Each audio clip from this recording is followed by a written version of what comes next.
Michael counted the bills for the third time. $8. That's all that stood between him and waiting another week to eat something that didn't come from a food bank. But in the next 4 minutes, those $8 would trigger a chain of events that would bring lawyers to his doorstep, change his daughter's future forever, and prove that one moment of kindness could rewrite 2 lives. This is what happened.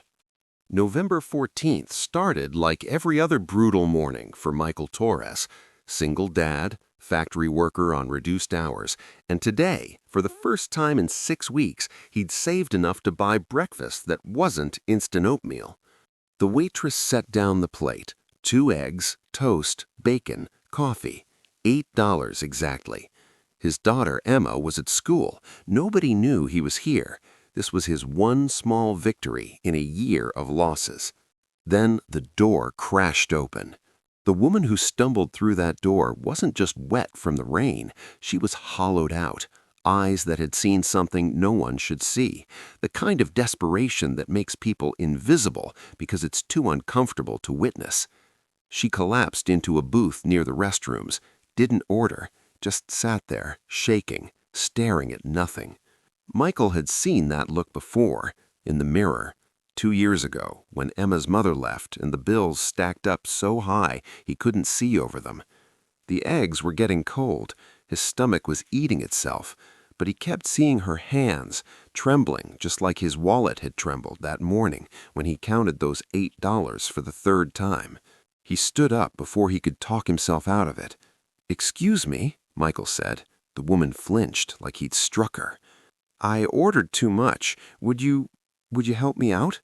It was a lie. They both knew it, but it was the kind of lie that lets someone keep their dignity while accepting help they desperately need. She didn't thank him right away.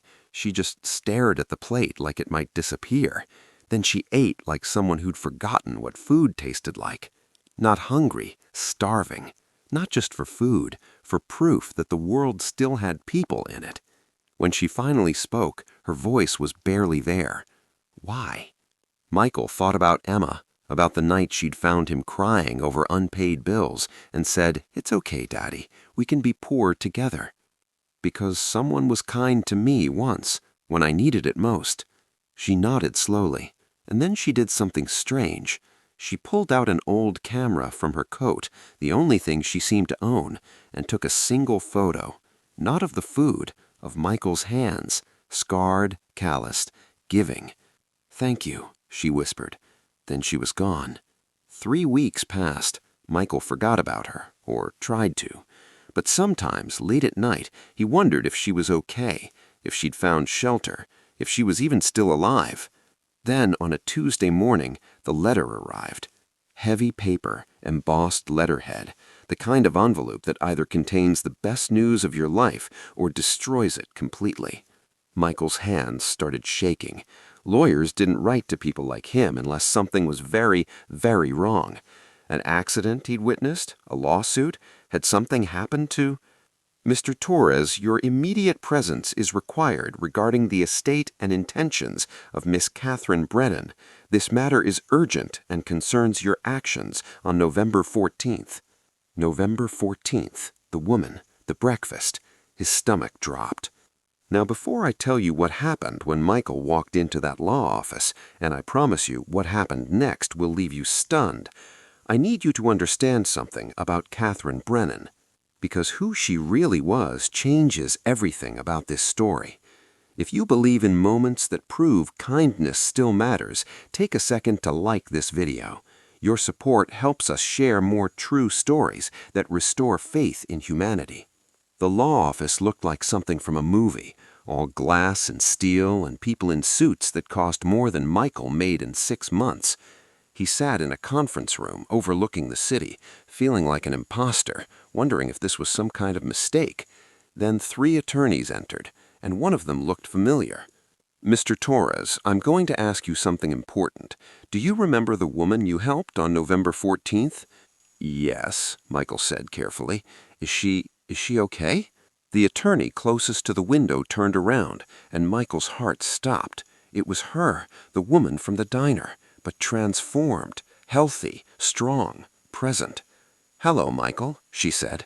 "My name is Catherine Brennan, and I owe you an explanation." Catherine wasn't homeless. She was a photojournalist, award-winning, successful, respected. But 6 months before that November morning, she'd been assigned to document human trafficking networks in Southeast Asia. What she'd witnessed, what she'd photographed, the threats that followed. She'd returned to the U.S. broken, PTSD so severe she couldn't function.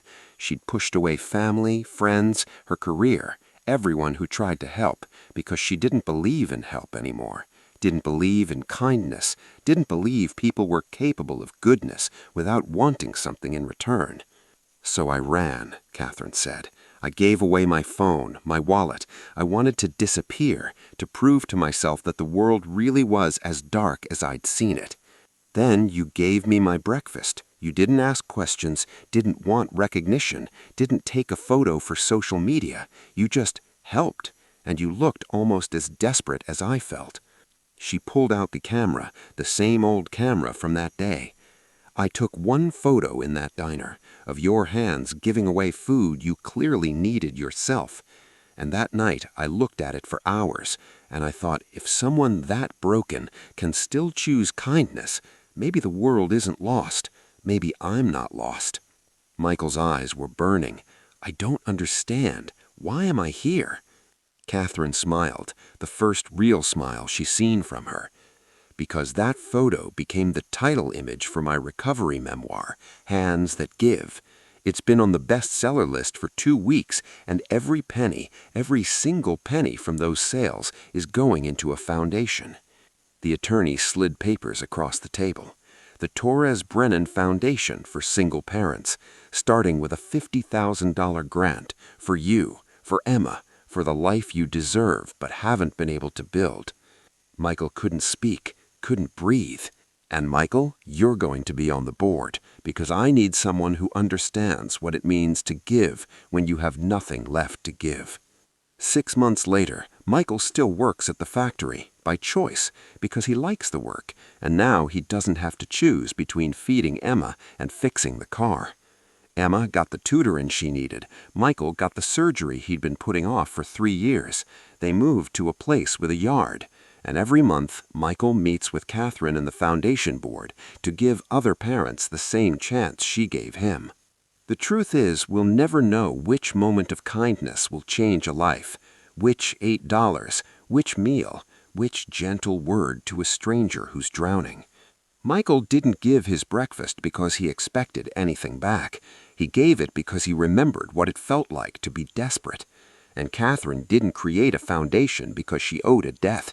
She did it because one moment of humanity reminded her that humanity was worth fighting for. That photograph, the one Catherine took in the diner, hangs in her office now, scarred hands pushing a plate across a table. She calls it the moment I came back. Michael calls it the day everything changed. But here's what it really is. Proof that your next decision to be kind, even when it costs you something you need, might be the hinge on which someone else's entire life turns. If this story reminded you why kindness matters, do me a favor and share it. Not for me, for the next person who needs to hear that their small act of humanity might be someone else's turning point. Like, subscribe, and tell me in the comments, when has a stranger's kindness changed your life?